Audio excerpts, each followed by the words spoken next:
Olá, meu nome é Carol e eu vim contar para vocês um pouquinho da minha história. Com 2 meses eu entrei em coma. Desde então foram muitos e muitos comas. Tive muita dificuldade na escola por conta da minha saúde, que era sempre muito frágil. Na época que nem se falava em máscaras, né?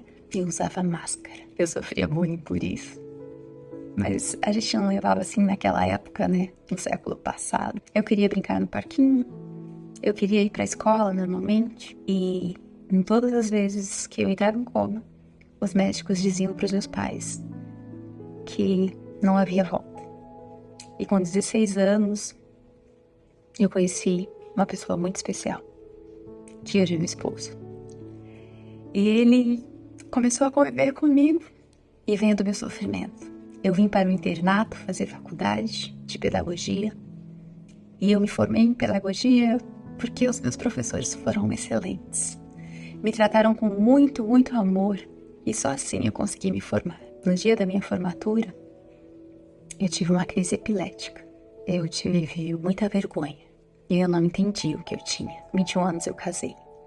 E antes do meu casamento, meus pais chamaram meu esposo e disseram: "Você tem certeza?"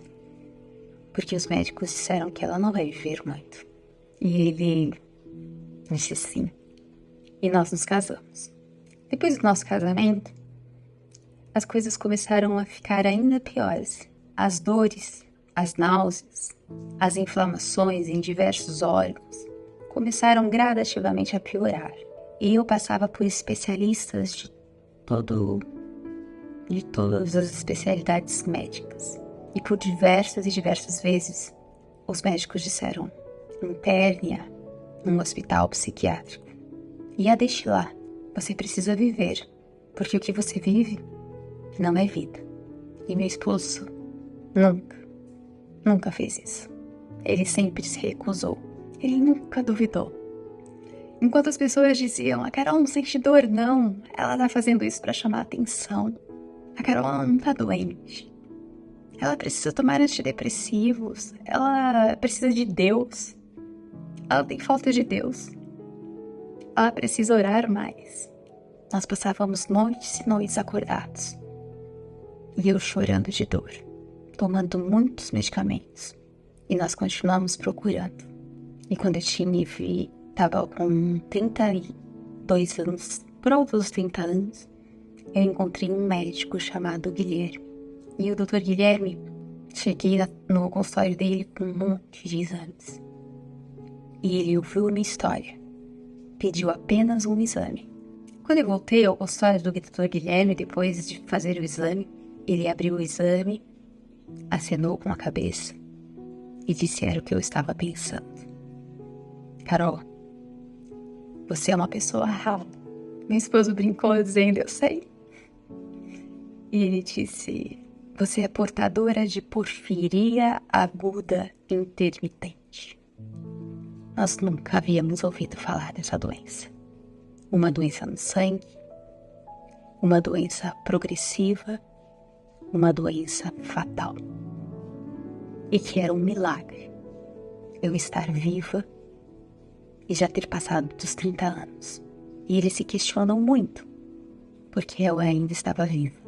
Eu estava viva pelo poder de Deus, porque eu já havia passado por paradas cardíacas, mas o Dr. Guilherme é um excelente médico do Hospital Albert Einstein.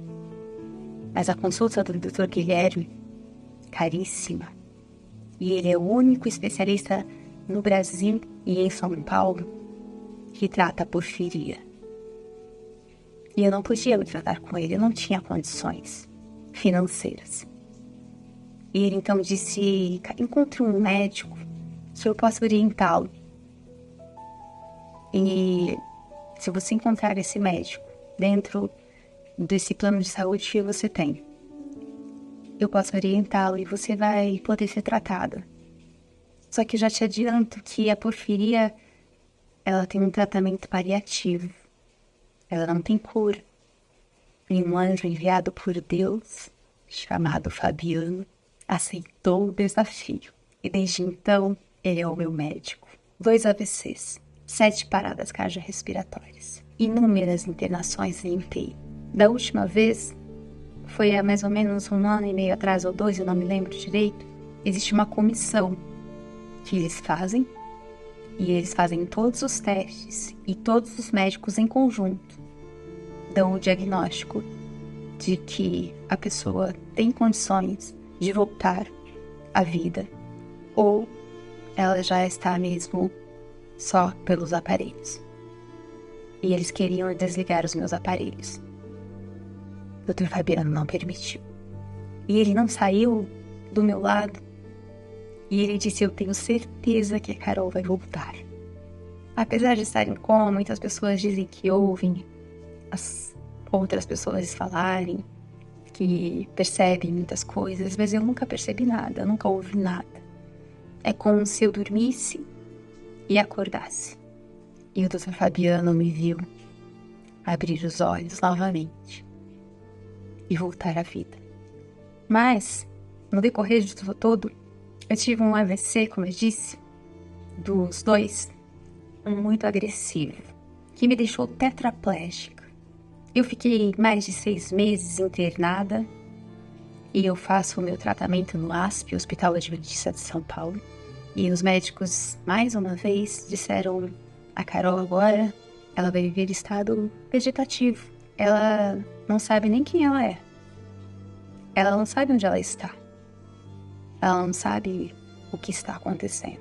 E realmente eu não tenho lembranças, e as lembranças que eu tenho é de olhar para pessoas como meu esposo, saber quem era ele, não saber o meu nome, onde eu estava, o que eu estava fazendo. Eu só mexia os olhos, eu não entendia o que estava acontecendo. E eu fui para casa. E aos poucos comecei a retomar a minha memória, a reconhecer as pessoas e saber que eu estava, enfim, na minha causa, que eu nunca mais ia andar, falar, nunca mais poderia comer como as outras pessoas, porque eu tinha sondas para tomar medicação. Mas o tempo foi se passando e uma das características da minha vida e da minha personalidade é a teimosia. E o meu cérebro se negou a aceitar a minha situação de tetraplegia. E depois de muita luta e de 3 anos, de muita fisioterapia, de muitos tratamentos, eu comecei a firmar o pescoço e a coluna. E então, a minha situação de tetraplegia se tornou uma situação de paraplegia. E agora, a Carol, que gostava de andar de bicicleta, que corria, que jogava vôlei, que ia pra academia, que fazia pilates, estava presa a uma cadeira de rodas. Mas apesar de tudo isso, eu estava muito, muito feliz. Porque agora eu podia sair de casa. E por mais estranho que pareça, esses 2 anos que eu fiquei cadeirante foram anos muito, muito felizes. Porque meu esposo, ele fez com que aquela situação fosse uma situação divertida, fosse uma situação agradável. Ele me fez me sentir grande. Ele me fez me sentir bonita. Ele me fez me sentir ainda mais especial. Porque quando você que é cadeirante,